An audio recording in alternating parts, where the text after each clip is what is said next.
Face to face, hand to hand, film to film. Welcome to the Film to Film podcast. My name is James Shergan. I am joined here by my good friend Iñaki. How are you doing, Iñaki? I'm doing well. Another week. Today the actor for Sonny Corleone died. Yeah, James Caan. Yeah. Classic. Yeah. I know. He was also in Misery, a great horror. Rushmore as well.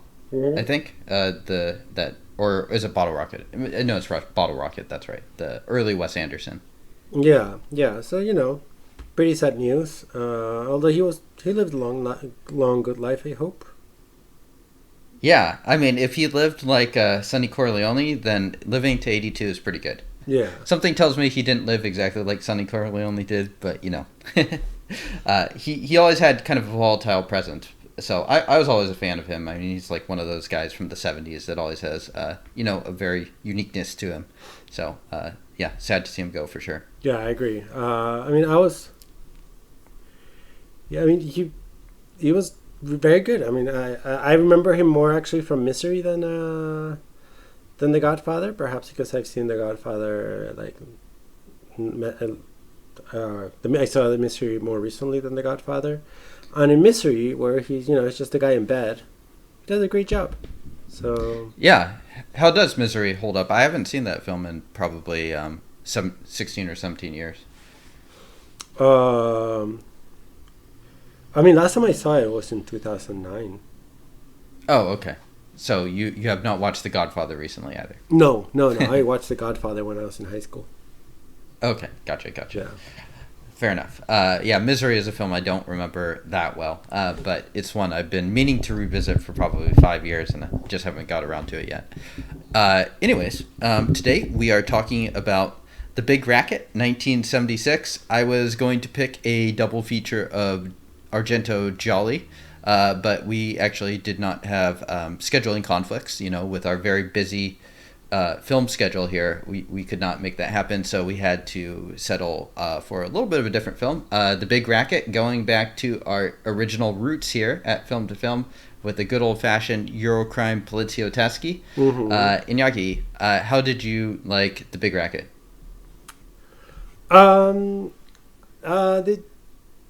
Overall, I liked it. I think they went a little too far in a couple of scenes. But I thought that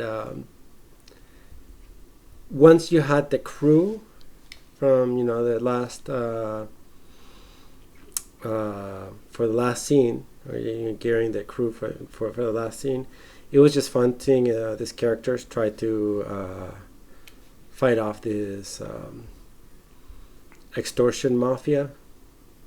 Yeah. I mean, for me too, I think I mostly agree. For the most part, I think I'm someone that's less bothered by the extremities to it. I feel like 90% of this film is like pretty fun, and like 10% of it is like pretty darn mean-spirited, like really mean-spirited. There's not one but two pretty nasty rape scenes with sexual violence, and one with a child. Yes, and the second one being particularly graphic and maybe even more upsetting. And also, there's just like a lot of bad stuff going on. Like everyone here, there's a lot of characters. This film has a body count, and there's a lot of characters going down, including a lot of the main characters here. So if you haven't listened to us, we spoil podcasts, so sorry. There are two rape scenes in this film. It sounds like other than maybe the nastiness of the film, did you enjoy it? Yeah, I thought I actually liked the characters.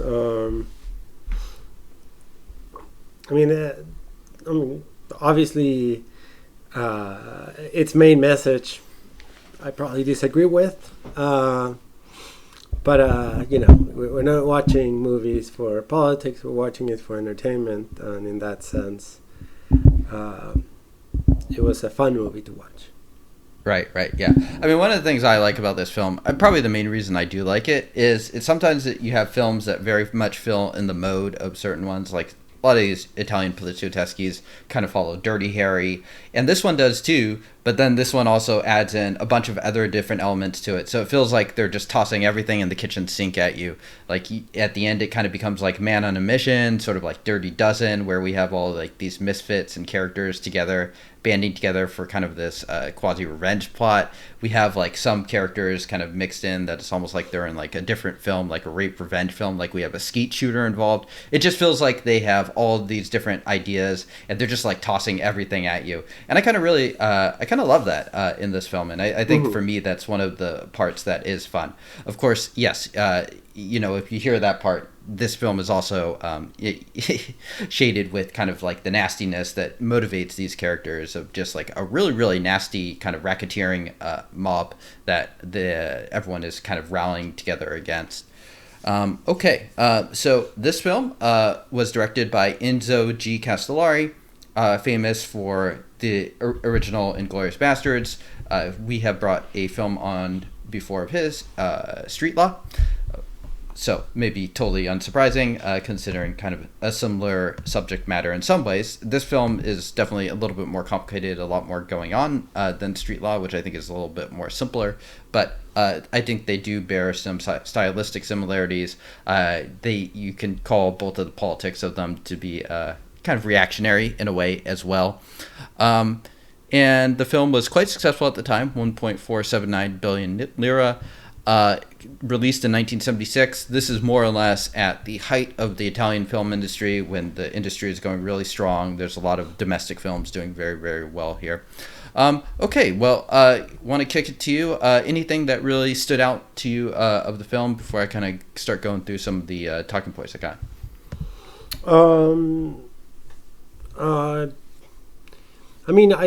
I did like the sort of team up element at the end of the film. That made it that added an element that, as you mentioned yourself, it's kind of interesting, it's kind of fun. That was probably the highlight for me. It's just seeing these different characters all with a revenge concept, getting together and working together in killing this mob.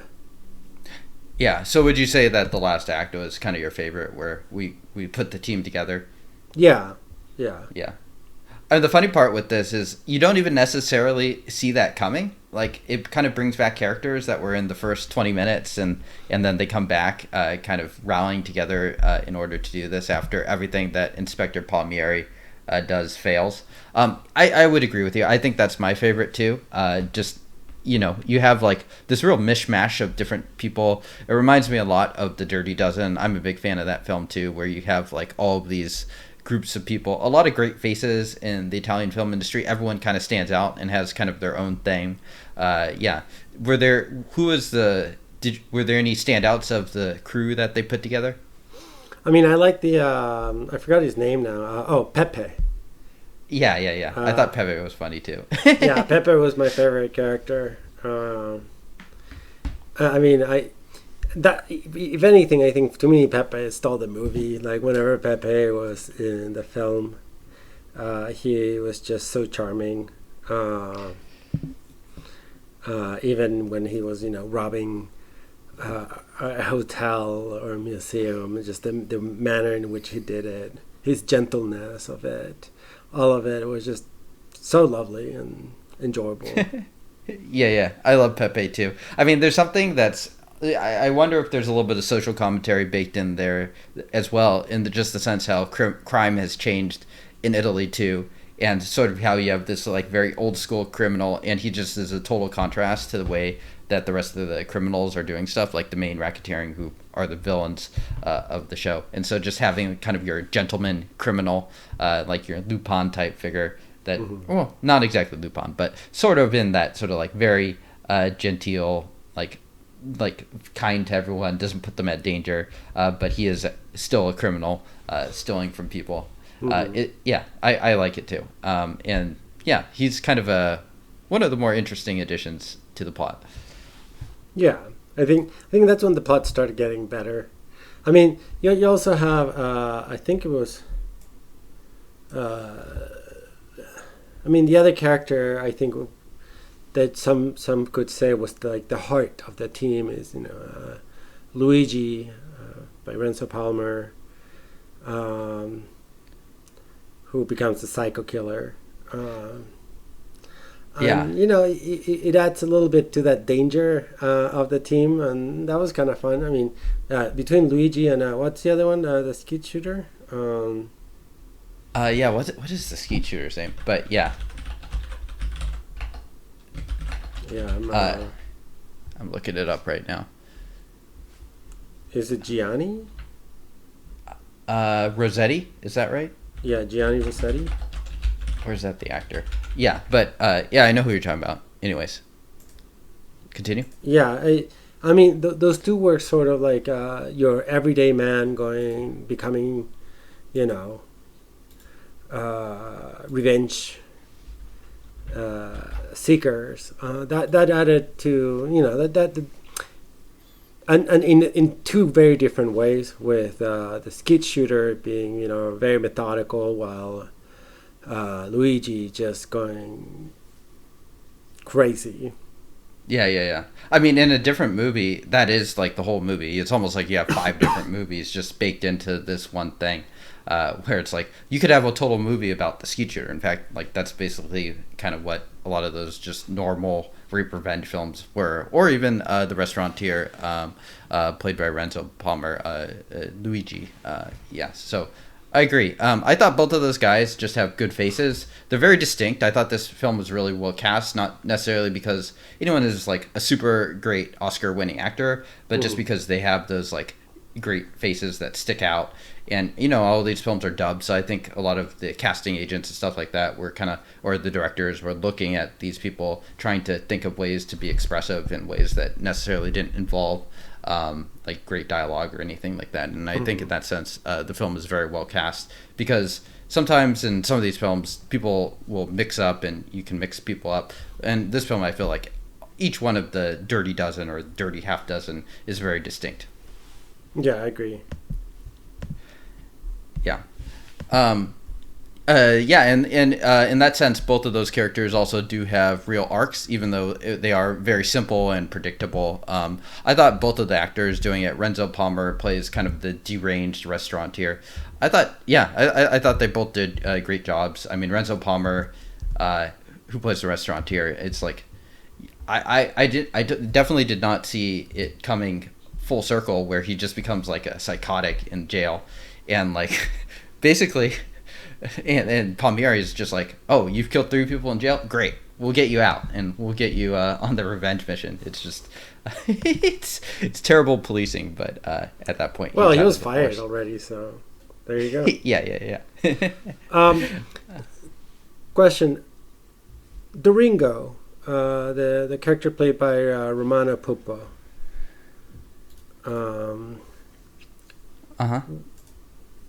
I don't remember seeing him anywhere in the movie, and then he's like one of the people who joined the group.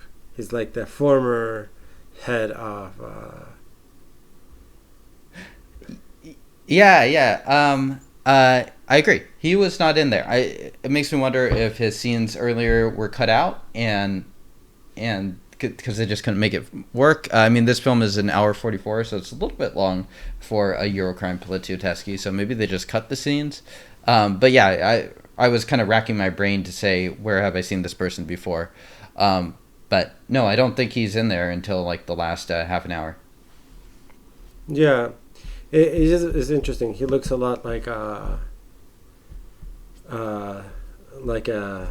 he looks identically to almost the same as a coach from Chile, but that coaches in Spain and also used to coach the West Ham United. His name being Manuel Pellegrini, so obviously also with an Italian background. Yeah.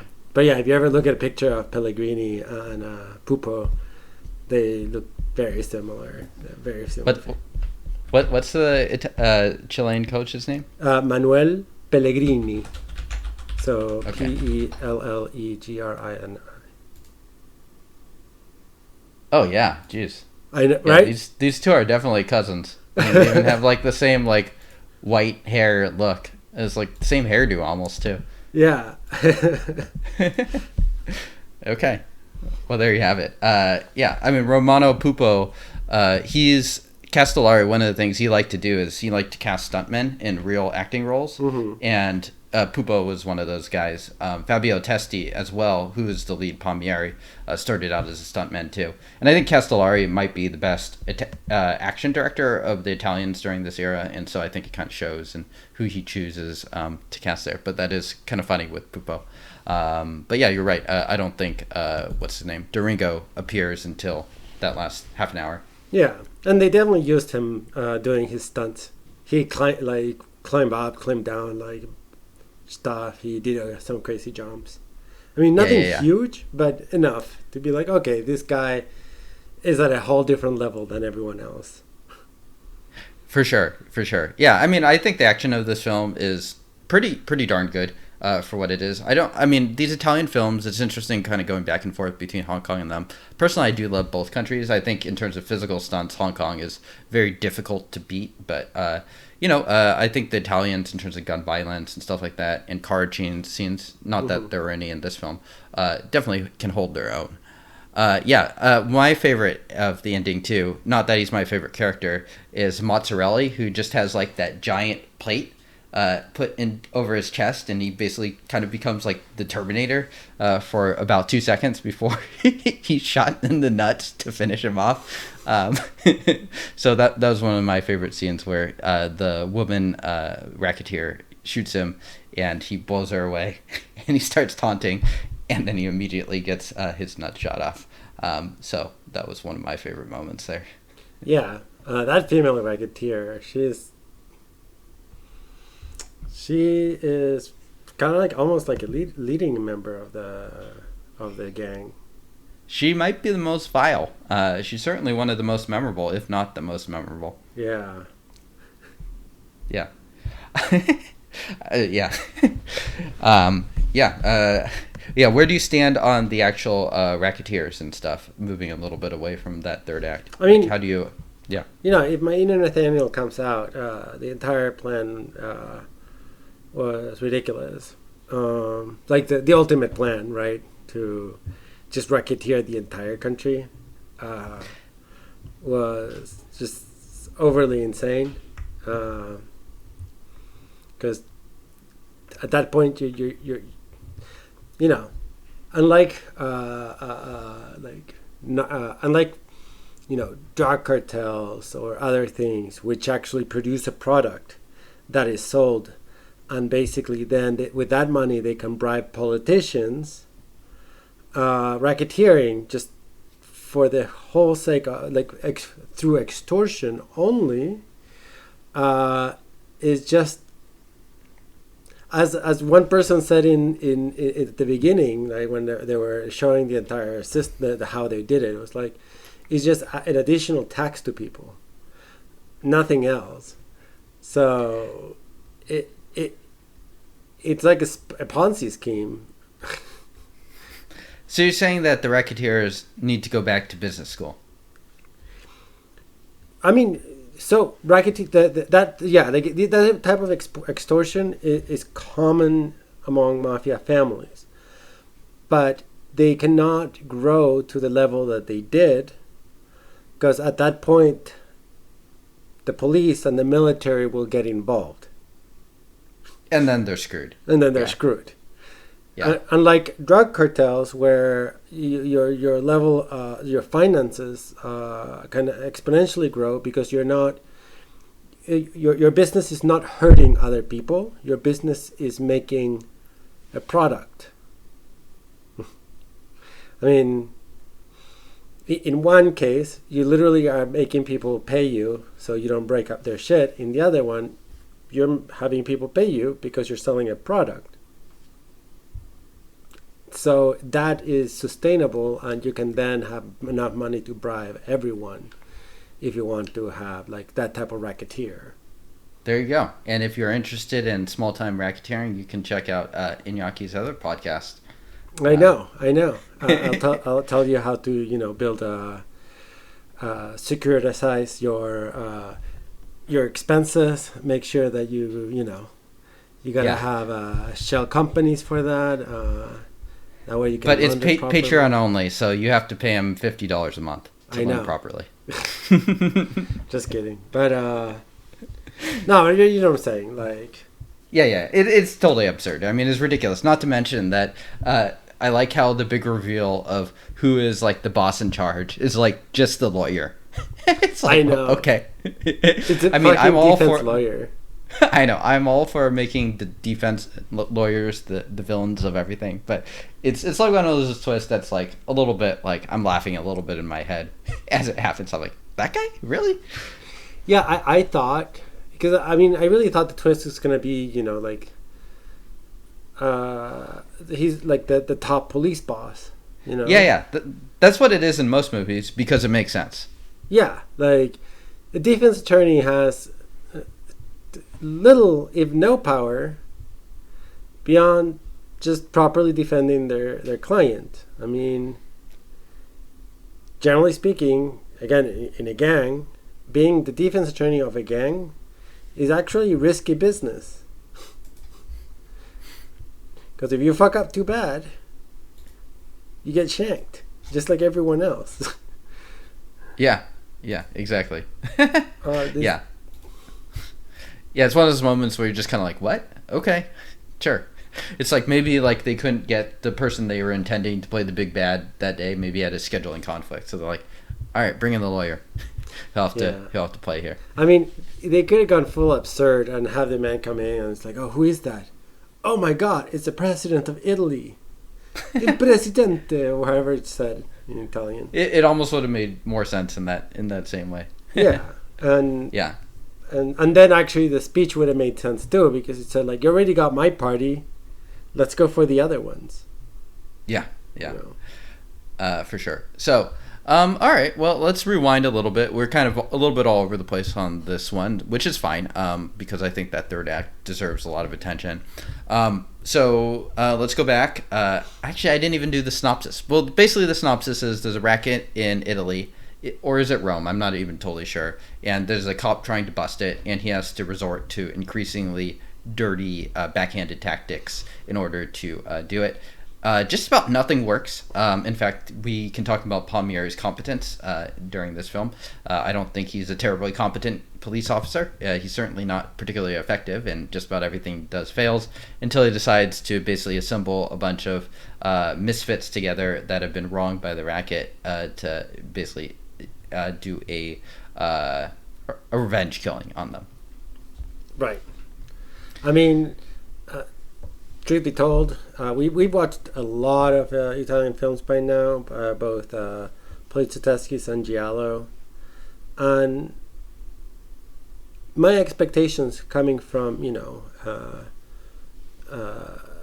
Detective Palmieri is as high as my expectations for any Italian police in an Italian movie of this era, which is terrible. Just terrible job everywhere, all around. You tell people, "Hey, we're gonna protect you if you confess, or you tell us, you make a report," and then the next day have his daughter murdered. Yes, yeah. Terrible job. Just the worst fucking cops in the world. Or you're in a bank and you're like, okay, I'll protect you to the angry mob that's outside. And 5 seconds later, you're outside and they're ripping the person you told you were going to protect apart. So Palmieri, you might be a good guy in some ways, but bad at your job for sure. Yeah, he's a good fighter. You should have been fired like after the first death. Yeah, realistically, yes. Okay, well, anyways, so we're talking about Palmieri now, who is played by Fabio Testi, who is now making his, I think, third appearance on the Film to Film podcast, so one of the regulars at this point. He was in Revolver, playing the younger lead with Oliver Reed, kind of the criminal that he has to break out of prison, and then he plays the kind of sleazy teacher in What Have They Done to Solange, who is having an affair with one of his students. That was a Giallo film, and now he is here playing the solo lead in The Big Racket. How'd you like him in this film? He was good. Okay. I mean, he played the smart-ass detective that gets really angry. Yeah, he played the Dirty Harry type part, except like much less competent than Dirty Harry. Yeah, I mean, I like him a fair amount in this film. I think he's mostly competent in the role. I don't think he's a great actor, but he's another one of those guys that has like a very distinct presence and face. I don't like him quite as much as Franco Nero, who is in a lot of the Castellari films, but I think he's one of those solid people that I'm always glad to see him around in these roles. And he kind of has that big presence. He's good at the physical stunts and the action as well. Kind of like someone like Keanu Reeves is gifted at that sort of acting. So suits him well towards like kind of the genre stuff. Yeah, also very stylish with his clothing. For sure. Yeah. Which is like a big reason why a lot of people like these 70s giallo films especially, but also some of the crime films. Okay, what about the soundtrack to the film? This one is done by the DeAngelis brothers, who did Street Law. I think it's a little bit unusual as far as the Italian scores go at the time. A little bit unusual, not totally unusual in the sense that it's a little bit more rock-based. If you are kind of a fan of more of these rock-based scores in Poliziotteschi's, Castellari would also do a score with Goblin in the following year on his film, also with Fabio Testi, Heroin Busters, which is kind of a fun one too. What'd you make of the score? I thought it was fun. It got sometimes repetitive, but it was fun. Okay, I agree. Yeah, some people rate this score sort of as like an all-timer. I think it's good. I mean, the Italian scores might be the absolute best thing about so many of these films from the 70s and the 80s. And this one I think is, about average for that, which means it's a really good score, but maybe not top tier Italian. It's not quite Morricone level or Goblin Deep Red level for me at least. Yeah, I agree. Okay. Yeah, and the thing that I think Castellari, he's kind of one of those major directors for the Poliziotteschi films. He bounced around a lot of different genres. He dabbled in giallos, spaghetti westerns, some spaghetti combat films like *Inglourious Bastards*. He even went to dystopian films and Jaws ripoffs in the 80s. But I do think these are kind of the films he's most well suited for, and I think part of that has to do with kind of his sense of style and action. What do you make of kind of just the way that the action and the action set pieces were staged? I mean, I think they were good, although not as good as 1990, The Bronx Warriors. I've actually seen that, surprisingly. You have seen that? Yes. Really? Long time ago. But as I was looking him up, I was like, oh, he did that. That's a terrible movie. Oh my god, that is a terrible movie. I've seen that too. But yeah, no, I mean, I thought, there were moments where the action was really good, especially in the final set piece. During the fist fights, it's also like some fun action. I don't know if we're gonna go into scene by scene later, but I from the stunts that they did, especially one with Fabio Testi that I enjoyed was the rolling car. Yeah. And I mean, obviously he was not in the car that was rolling down that hill, but he was in a car that was rolling. Yeah.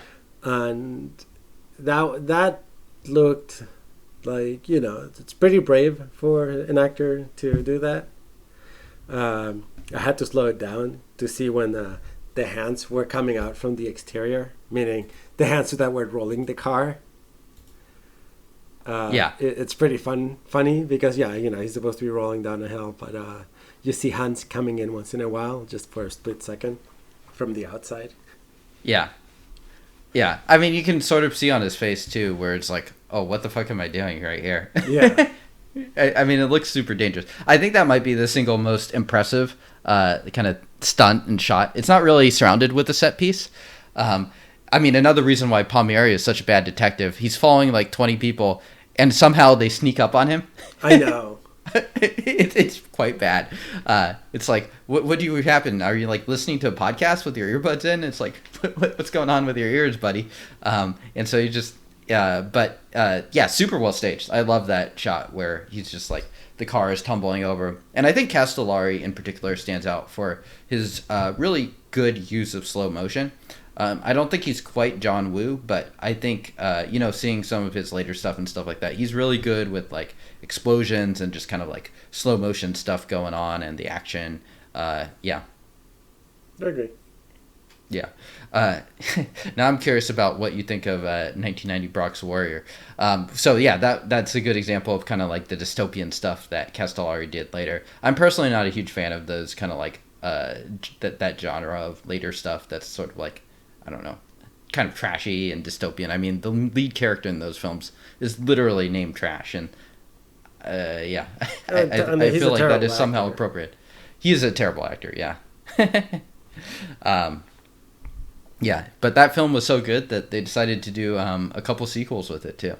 So yeah, why not? I mean, after all, I mean, if you're going to be ripping off Mad Max and Warriors, might as well rip off Escape from New York as well. You just mix all of those. Yeah, I mean, that film would have been so much better if they just cast Fabio Testi, like de-aged Irishman style, into that role.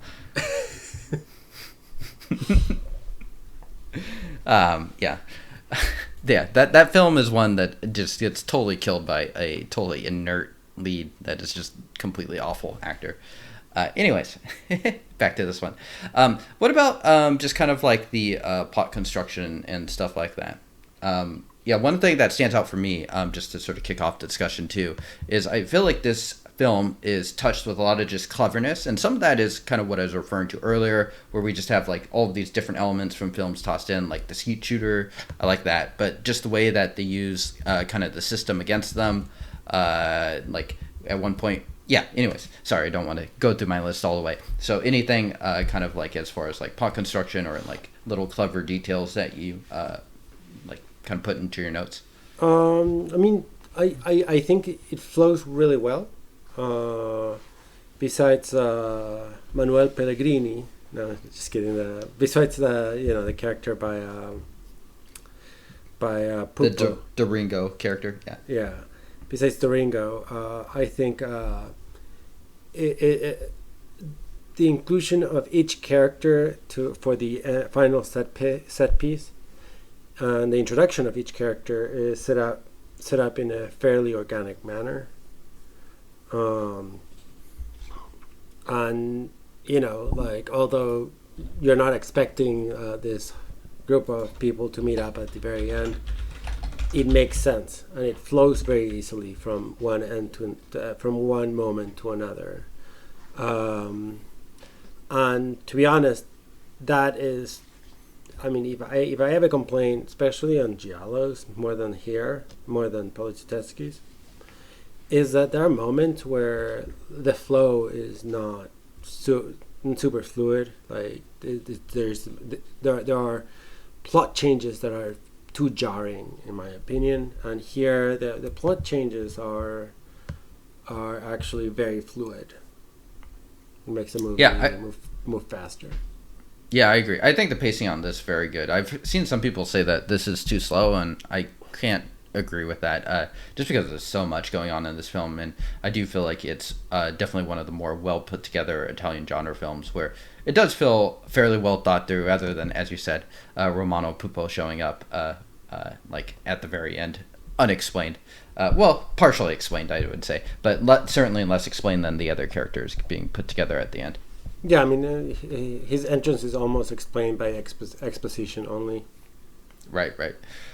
Yeah, a couple things that I liked. I liked how the system was used kind of against the cops, and you could complain about, I think correctly so, sort of the reactionary message of this film, but like the way that like they're calling the cops in to kind of deal with the informant of Pepe. I thought that was kind of clever, how they're like reporting Palmieri for like violence and things like that, and then just the way that they rile up the mob in order to kill the informant kid. I thought that stuff is like, very evil, but well thought through. And I was like kind of just impressed as far as like coming up with plot and stuff like that goes. I thought it was clever, just the way that some of the stuff was done.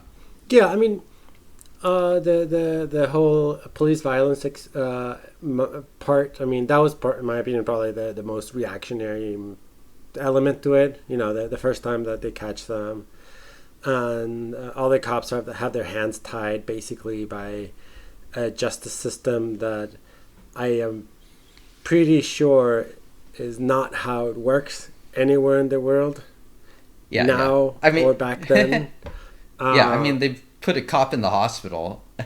surely they could put those people in jail. Yeah, exactly. I mean, not only did they put a cop in the hospital, but hey, guess what? That cop can make a complaint. And he saw every single person who did that to him. Therefore, and he's an actual victim and a proper witness to that particular crime. So even if cops could not be witnesses to crimes in general, which that's what the movie basically says, he could be a witness to the crime committed to him as a victim. And guess what? All the top bad guys were involved in that crime. And the entire movie makes no sense. And that's where, you know, yes, it's highly reactionary. But then it gets to the part, I mean, these are I guess my pet peeves, right? Is like with this type of like genre is they basically excuse the inability for the cops to do their jobs on a system by portraying the system to an absurd level. And, you know, having these guys just make false complaints about police violence. Oh, that's enough to get out. It's almost like, you know, the movie cliche in the U.S. of, oh, he didn't read my Miranda rights, so I get to go home free. It's like, no, that's not how it works. Right. Like sort of getting off on like ticky-tacky type stuff. Yeah, it's like, no, that's not how it works. And in fact, I mean, you know, I mean, and that's why you don't see this type of racketeers to the level that it is shown in the movie is 100% pure fiction, and it's for a reason, because if it ever got that big, I mean, the racketeer with extortion, to be precise, if it ever got that big, either it's because you are in a failed state, which perhaps Italy in the 70s was, but I doubt it, or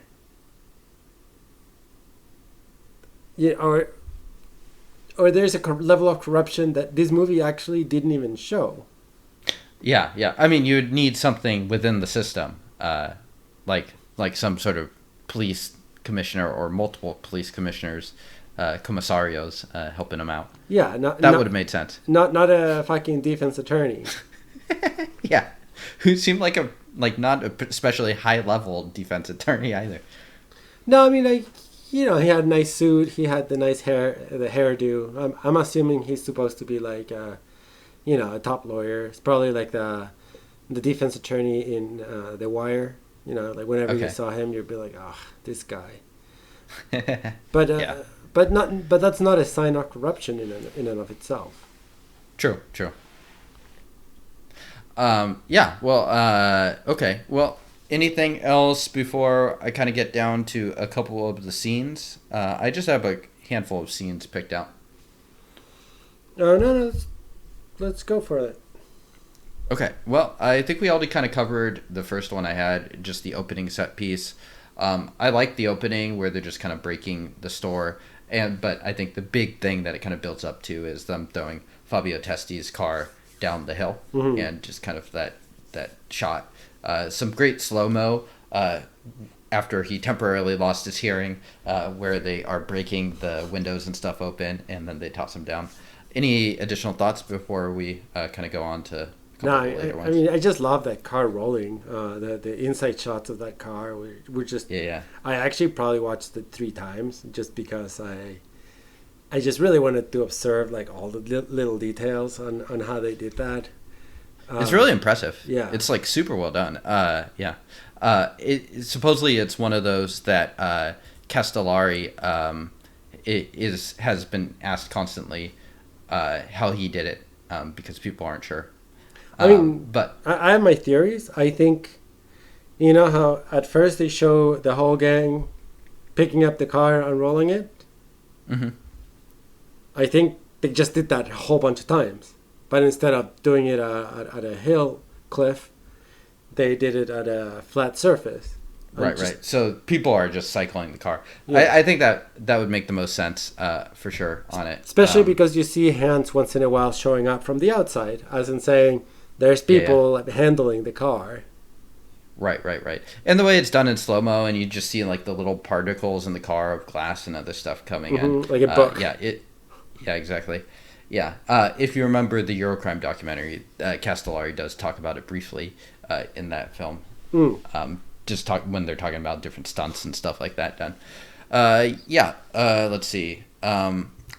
The other set piece, we've talked a lot about kind of the concluding set piece already, but the one in the middle that I think is worth pointing out is the one where they set up an ambush, but the racketeers are one step ahead and set up an ambush for the ambush where they surround the police there. So this is another moment where, again, so two different areas. The set piece itself, really fun.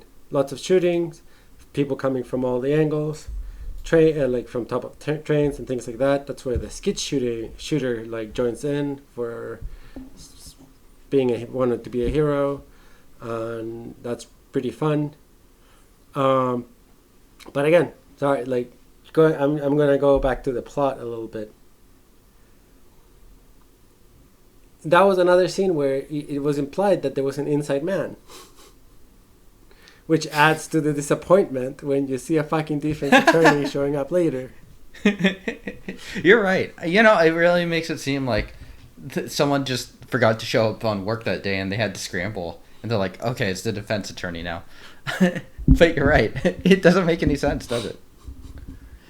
Yeah. Anyways, but yes, go on the scene. I think it's just a really good shootout. I think Castellari stages it really well.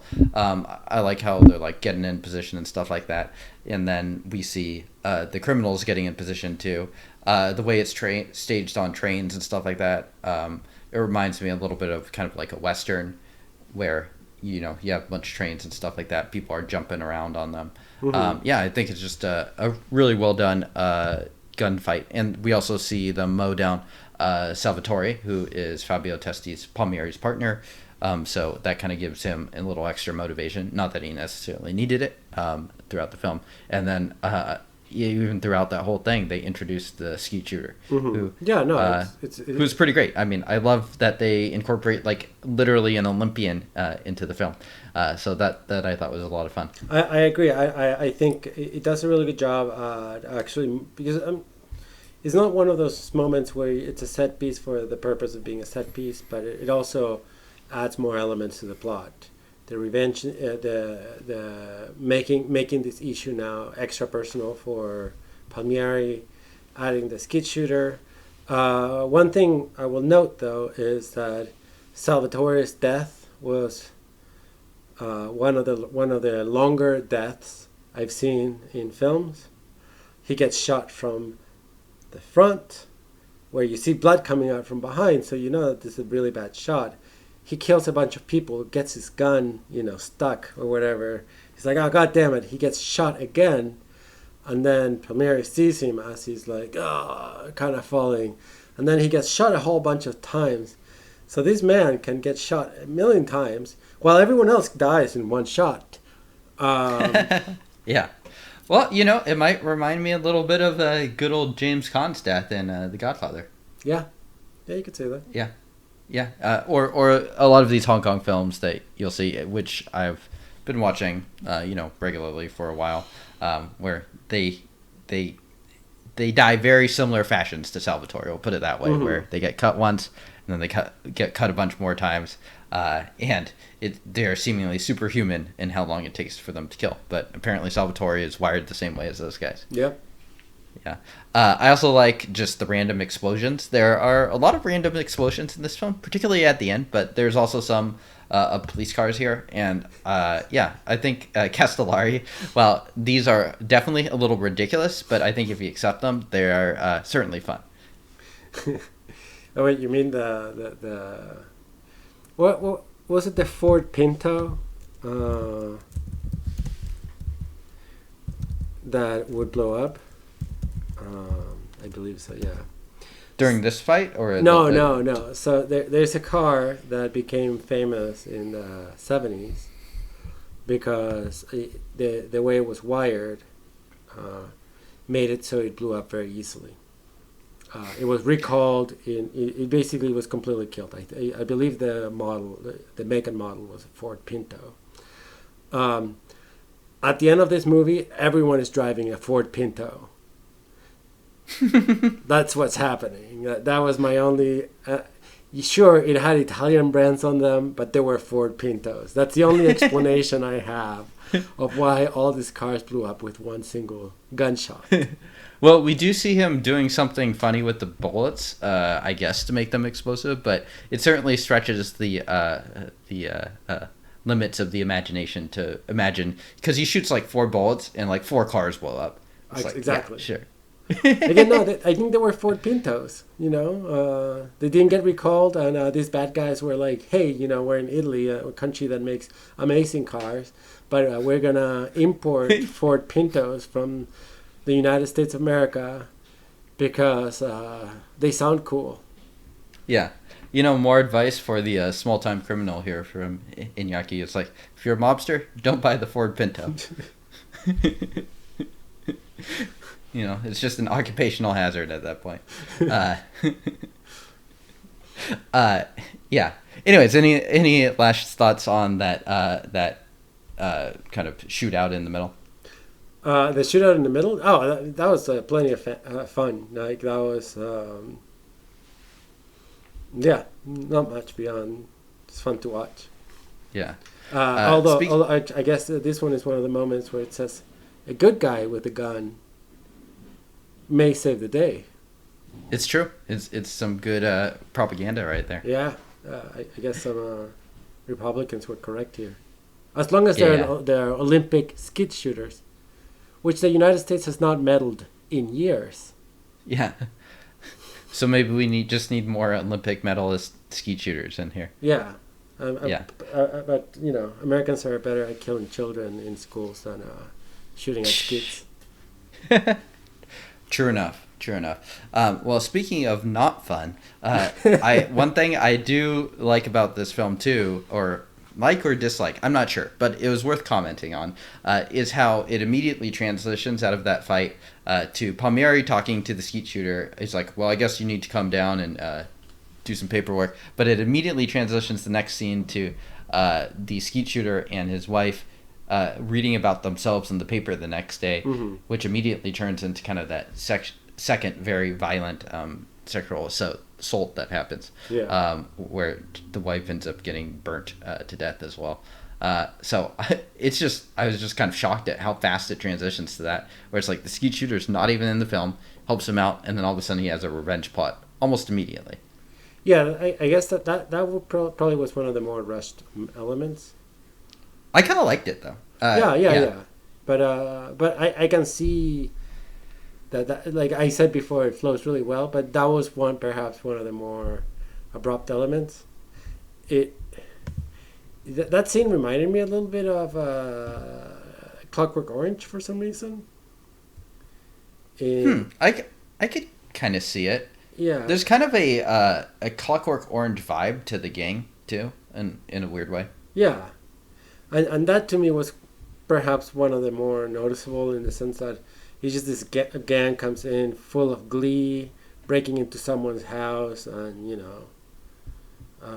doing a bunch of nasty stuff. Yeah. Like, the villains are very over-the-top nasty in this film. Like, very, very evil. Yeah. Yeah. And they're very young, too. Or they're young-ish. So that also makes it similar to Clockwork Orange. Right. I mean, in a way, if you want to support kind of that right wing message, or well, if you think this film supports that too, you could read them as sort of being like the evil versions of hippies, not unlike maybe Once Upon a Time in Hollywood, too. Well, yeah, but I mean, the Manson family was, or the Manson Ranch was a ranch of a bunch of brainwashed hippies. Exactly. Yeah. Okay. Well, anyways, all right. Let's go to the. One other scene I wanted to point out too is I liked, or at least I found it to be pretty effective. Mm-hmm. The scene where they're riling up the mob. It, in a weird way, reminded me a little bit of Halloween Kills, where it's like evil dies tonight, except it's actually done in a fairly effective way. Yeah. Where, yeah, I thought that was like another thing where they're really using kind of like that mob justice with like, I heard he killed a woman and he killed a kid. And so they basically just rile up the mob like that in order to kill one of the informants. So I thought that was really well done. I agree. It's funny how you mentioned Halloween, the last Halloween movie. Yeah, Halloween Kills. Halloween Kills. Because, yeah, it reminded me of Halloween Kills, too. But I was like, oh, this is probably what they were going for. A very effective scene. Yeah. As opposed to, a very ineffective scene. Yeah. I mean, it was like about a tenth of the length as the Halloween Kills thing, which seemed to go on forever. Mm-hmm. So I think that helped it as well. Yeah. But that scene, I thought that scene was pretty effective too, giving Pepe some emotional weight to it. Yeah, no, I thought. I mean, Pepe again. To me, he stole the movie. He and the actor did a really great job at showing like how heartbroken he was at seeing his nephew being just pummeled to death by an angry mob. Yeah. I mean, that's another moment where the film is very much mean-spirited. Yeah. But better. It's less problematic. We'll put it that way. Anyways, okay, let's go to the conclusion and share any last thoughts. I know we've kind of talked about it throughout the podcast. I think it's certainly one of the big highlights, just the men on a mission banding together. We have to see them break in. They kind of break into the facility in kind of a funny, very un-PC fashion. But the actual shootout is quite entertaining.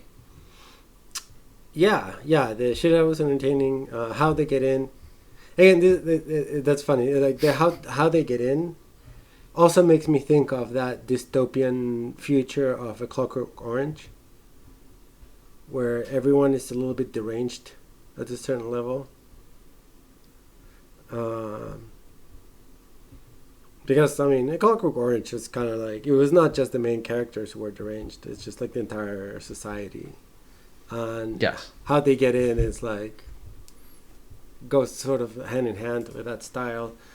But yeah, the final shootout, how everyone groups themselves, how the movie builds expectations. Like, that Luigi's gonna fuck it up. You just know that, but it's still gonna happen, and you're just expecting the when. When is Luigi gonna fuck it up, and how?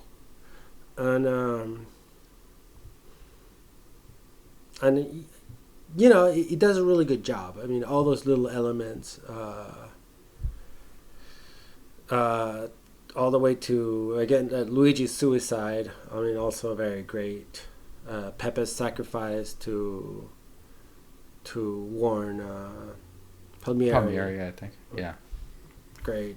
I guess the only part the only disappointment for me was, I guess, the skeet shooter's death. I thought that was kind of stupid, but everyone else's death was sort of poetic. Yeah. In a way. Yeah, the skeet shooter who it's like he's shooting from this duct that's hanging off, and no one seems to see him until the duct actually falls off. I thought that was it's kind of a little silly for sure. But yeah, I mean, it's kind of like, I don't know, it's like you're a classic man on a mission. You know that not many of them are going to make it, but they all kind of want to die in this ball of glory. And more or less, they all do. Mm-hmm. Yeah, and Palmieri will go to prison because how will he explain a building filled with dead people? Or he'll go because he illegally modified his gun for the explosive bullets. Because I'm sure whatever he did to his gun to explode like that was highly illegal. Yeah, although he might get fake passports and just go to another country. Yeah. Anyways, the conclusion I thought was pretty well done. The set pieces are nice and long too, so you can really sort of sink your teeth into the two shootouts that we get. And I really do think Castellari is the best sort of at filming kind of the sort of more American style gun violence of the Italian and Poliziotteschi directors. Usually the highlights are often car chases and stuff like that. This one's a little bit different in that sense, so I appreciate that aspect as well. Okay, well, any last thoughts before we get into sort of souvenir and who won? I just wanted to point out that this film had a ZA production type of ending with a freeze frame of someone screaming. Yeah, very abrupt ending, but I didn't mind it. Besides that, I just wanted to point that out. Yeah. That's true. I'm watching the ending now, and that his face looks very similar to someone else I know. No, his face. Very good. I'm glad you pointed that out. Anyways, that's a little bit too much of an inside joke. I don't think the film to film fans know exactly what we're talking about, but I think that's okay. Yeah. Okay. What souvenir are you taking from this film? Geez, I actually did not think of this. I don't know, those like mini machine guns. If anyone wants to own a gun, this film is definitely one where you would take a gun. I feel like the most notable items in this film are all guns. Something that I don't really want, to be honest. So I'll take the skeet shooting gold medal. Oh, how about that? Yeah. Maybe I'll take the Ford Pintos. Before or after explosion? Before, of course, so they can explode as I'm driving. So you can stack some bullets and just have a little bit of a fireworks show. Yeah. Okay. Who won the film? Fuck it, I'll give it to Pepe. I know that I should be better, but I'll give it to Pepe. He stole my heart. Fair enough. I thought you would like Pepe too. He's like, I feel like often in these Italian films, those characters just do not work. I thought he worked really well in this. So that was one of those things, revisiting this film after a few years. I was like, oh yeah, Pepe is good. I think Iñaki will like Pepe, and I'm glad to have been proven correct. Okay, I will give it to Castellari, kind of your standard answer. Yeah. I think it's just a well-directed film. I think this is maybe my favorite of his Poliziotteschi's. I think I have more fun with this than I do something like Street Law, just because kind of that man on a mission concept is a lot of fun, and there's a couple of just really good set pieces to it too. Mm-hmm. And rating? Give it a 6.5, maybe 7. Okay, yeah. I'm like between a 7.5 and an 8. I think this is definitely one of the Poliziotteschi's that's probably worth checking out if you're newer to the genre. In fact, actually, why don't you answer that question too? It's like, if someone was new and wasn't familiar with Poliziotteschi's, do you think this one's good, or would you recommend something else like Caliber 9? So this is where plot wise, especially with the final scene, I definitely think it's a good movie to watch in that sense. But there are a couple of moments that are just so cruel that I don't think it's for everyone. So yeah. If it's not for everyone, is it a good movie to start a genre? Maybe not. Yeah, maybe not. You can certainly avoid those moments in other ones. I mean, the shame with this film too is like, I do feel like 90% of it is like one of the most fun films in Poliziotteschi Eurocrime films, Mm-hmm. and it's just like that extra cruel edge that is going to definitely bother some people more than others. That I think does kind of kick it down a notch for a fair bit of folks, which is kind of a shame. Yeah, I mean it's interesting because it's like it's funny you mentioned the second one out of the two moments of the fucked up moments, but I mean I think the first one is the one that I think is the worst. It's considering that it's the child. It's less graphic though. It's less graphic, but the message is it's much worse. And actually, in both cases, you get to see the face of the man doing the thing. And of course, the first one should be less graphic because I believe that was a child actor too. So I would fucking hope it's less graphic. That is actually the director's daughter. Yeah, still the child actor. So Yeah. I would fucking hope it's not graphic because if not, it would be, it would be a whole different genre of film, one that it would be illegal anywhere in the world. Yes. Fair enough. I mean, I can accept either one being worse. I mean, we're arguing between two things that are both pretty vile. Yeah. I guess it's that the second one. It's like it's something I've seen already by in other Poliziotteschi's, and I've also seen in other films like again Clockwork Orange, and Clockwork Orange is actually much worse than this one. Yes. Although it has more of a message to it, which I think is why probably people would excuse it more. But all of them? Because Orange has a lot of those. So Fair enough. So, yeah. So I guess that's why I'm more forgiving on the second as opposed to the first. Yeah. Like, you didn't need to show it. You could have just said, oh, you show the next scene of the girl dead, and you say why she died, and you got it. That's enough. Or even have that when they were driving off, already they got her. You have that bitchy moment. I mean, like that moment with what's her name?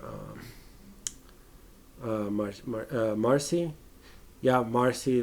No, is Marcy the little girl, or is the gangster, the female gangster? Yeah. Yeah, when just as a nurse, as a nun. A nun. Yeah, another little twist that I liked. Yeah, I would not cut that moment. That moment was great. So that up to the drive, everything was fine. It's just, showing what the deed would look like is where I. That's when it crossed the line for me. So like you could have gone all the way to the nuns, and then you already say what they're gonna do, and then you just cut directly from the next scene with the father with the daughter on his arms, and you're like, all right, I know what happened. Right. I don't need to have that little moment where you kind of. Yeah. It doesn't need to linger so much. I mean, there's no doubt that there's a lot of extra that we get in these moments that may not have aged the best. I mean, I don't think they were acceptable then either. I'm pretty sure. Probably not, but I do think we see that stuff in a little bit of a different lens now. Not that it was ever necessarily great. Again, yeah, I mean, but again, like that's where the second and the first for me are big differences. I think it's the age of the character. Okay. But yeah. Okay. Fair enough. All right. Well, we have our epilogue there, discussing those two scenes again, which is fine. Okay, so you would say maybe something like Caliber 9 or something would be a better Poliziotteschi to start with. Yeah, what was the one that we started with, actually? Caliber 9. Yeah, I think that one was... Because that one also was, it has a little bit of the crime stuff and then revenge at the end. Caliber 9 is kind of solid through and through. Right, exactly, and less of the problematic stuff. I think if you were more in the mood of it for an action film, and this one, and you think you'd be more unbothered by the kind of scenes we were just describing, then I think this one's pretty perfect, pretty ideal for someone in the mood for something like that. I think they kind of offer different flavors for the same genre. Yeah. Okay, well, thank you everyone for tuning in. I think Iñaki and I both mostly recommend this film with some reservations. You can email us at zafilm2film@gmail.com or tweet at us at zafilm2film. Thank you all for tuning in, and we'll see you all next time. Ciao. Ciao.